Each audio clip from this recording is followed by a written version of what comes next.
Hey guys, welcome to my channel. Today is Thursday, March 9th, and I'm at Government Canyon State Natural Area here in San Antonio, Texas. I am doing a training hike today. I thought it would be a great opportunity to go over my walking uphill technique that I've mentioned a couple times in previous videos. I've had several people message me and then re-message me asking me when I was going to show that, demonstrate how to do that technique. And I am going to do my best to show that to you today. But I'll also put a couple links in the description below of other vloggers who have shared videos about how to do this as well. So you guys can cross-reference and look at all the different ways that you could possibly make your climbing a lot easier for yourself. So let's get going, and I will show that to you a little further up the trail when I get to an appropriate hill to do so.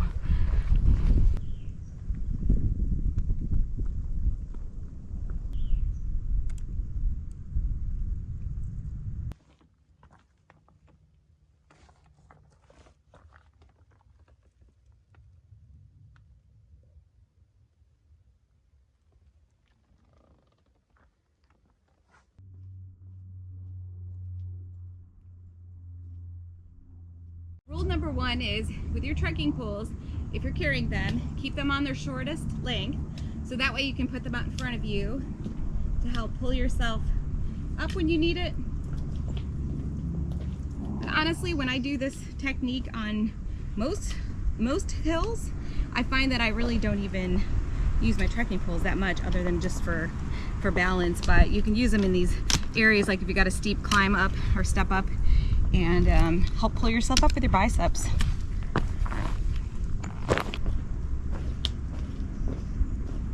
Rule number two is you want to take a shorter stride. So instead of taking a full-length stride that you normally would, you're gonna go about half of that. I tend to go a little bit over half. That's just what's comfortable for me. So just experiment with it and find out what works for you, but you want to take a smaller stride. My feet are generally underneath me the entire time. They're not too far out in front of me.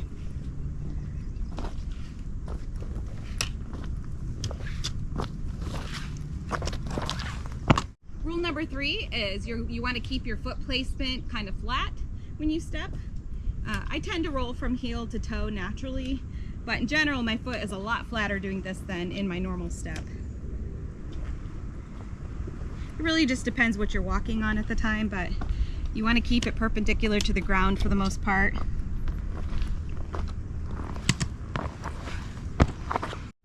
And rule number four is the speed. You want to slow down greatly.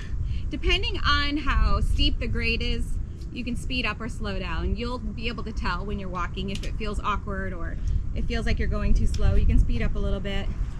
You just really have to adjust it as you go. It's like driving stick shift. You change the gears when you get to resistance or lack of. This last rule for the step pause, I like to call the mindfulness walk, because by being mindful of each foot placement, you're just automatically taking a bit of a pause in between steps. So you place your foot and you're just taking a slight pause before you put weight on that foot and transfer it to the next one. And again, depending on how steep the terrain is, this could be faster or slower, but it's giving you just a tiny little break in between each step.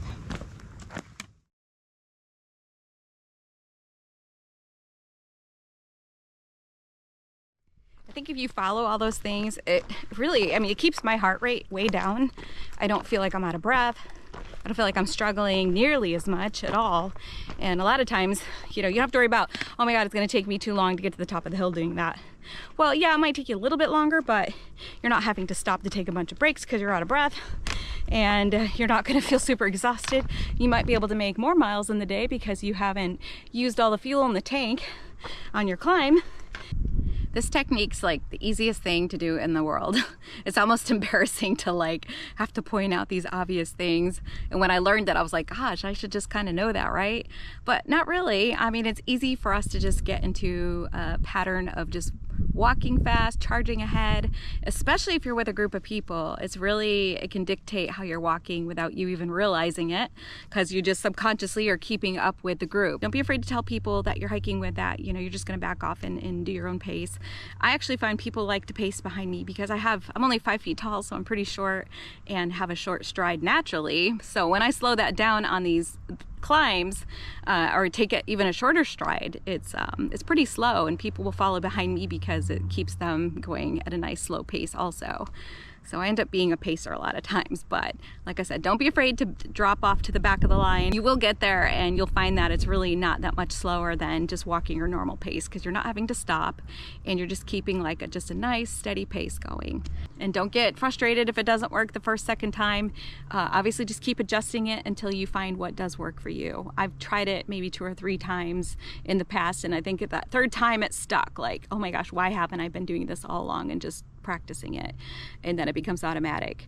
If you have any questions, make sure you drop those below, or any comments, but let me know if you've tried it out, or if it's something you're already doing or something you plan on trying for yourself. The point is to just get out there and do it, and remember to do it when you need to. See you in the next video. You guys take care and have a great day. Bye.